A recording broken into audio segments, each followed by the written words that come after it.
Miss working from the office, restrictions may soon be relaxed in Phase 3. Singapore and Australia celebrate a key military milestone, 30 years of SAF training in Queensland. And Singapore is in talks to launch a business and official travel green lane to Vietnam.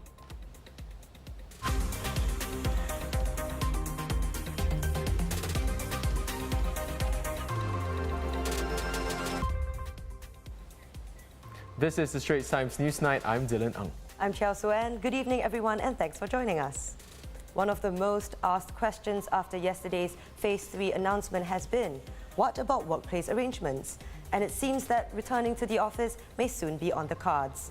Manpower Minister Josephine Teo said earlier today that restrictions on workers returning to offices may be relaxed.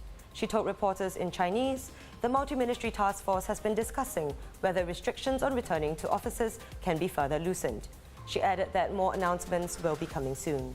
For now at least, work from home remains the default mode of working.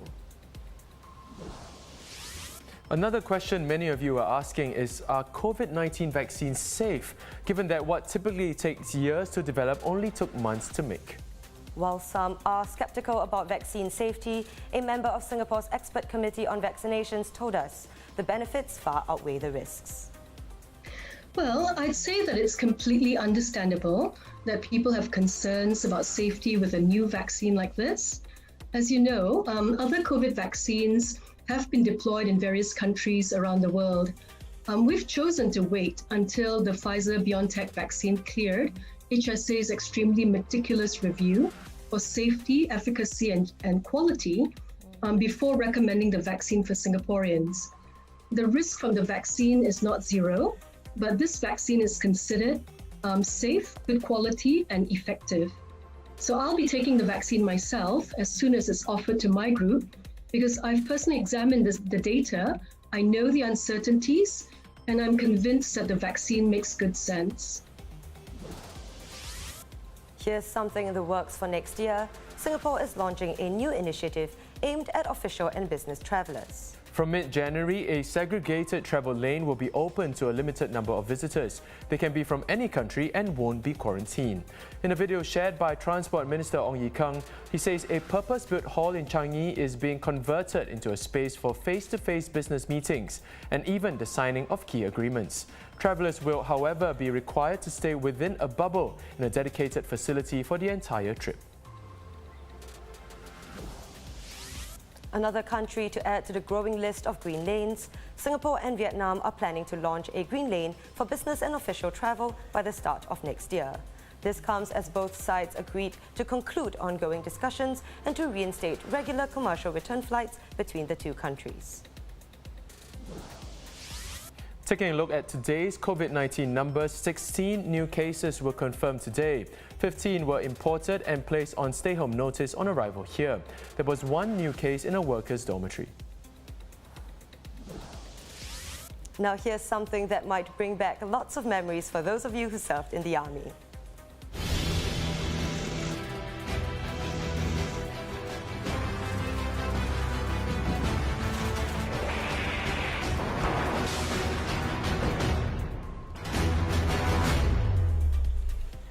Singapore and Australia are marking 30 years of SAF training in Queensland.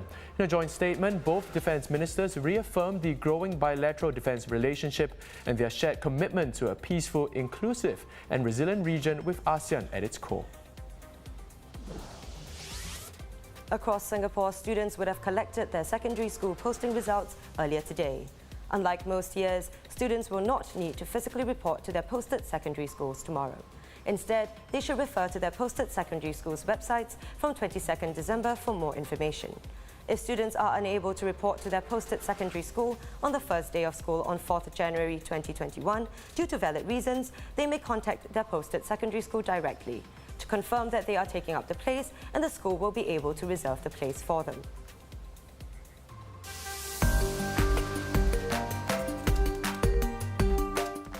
Let's take a look at what's been trending on social media. In a high-profile case that has shocked Japan, a serial killer who murdered 9 people after contacting them on Twitter has been sentenced to death. Takahiro Shiraishi lured suicidal women to his home where he drugged, robbed, raped and killed them before dismembering their bodies over 3 months in 2017. Police discovered 9 human heads and 240 bones stored in cooler boxes in his apartment. 8 of the victims were women aged 15 and 26. Also trending tonight, Singapore is the 14th most expensive city in the world for expatriates, down 2 spots from last year due to the weakening Singapore dollar. The survey by HR consultancy ECA International continues to see Hong Kong topping the list despite falling rental due to ongoing political uncertainty, ahead of Tokyo.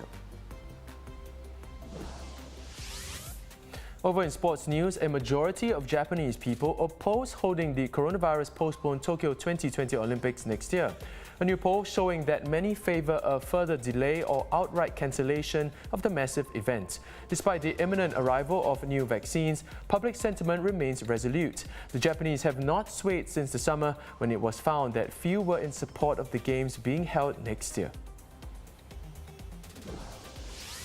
Lionel Messi, Cristiano Ronaldo, Pele and Maradona, just some of those named in the greatest team of all time by France Football. Having cancelled its annual Ballon d'Or award because of the pandemic, the weekly magazine instead announced its best 11 in history, as voted by journalists from 170 countries and regions. The team also included Cafu, Beckenbauer and Xavi.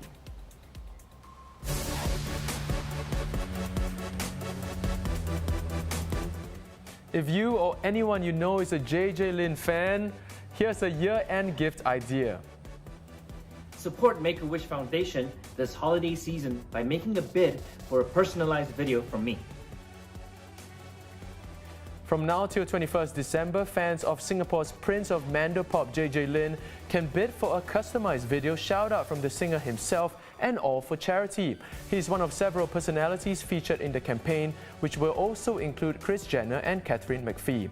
The top 3 bidders will each receive a personalized video from their celebrity of choice, and all proceeds from these top 3 bids will go to Make-A-Wish Singapore in support of granting wishes to children with critical illnesses. And that wraps up the Straits Times Newsnight. Do visit straitstimes.com to see more news and videos. You can also subscribe to our YouTube channel by hitting the button below. Have a great evening. We'll see you tomorrow.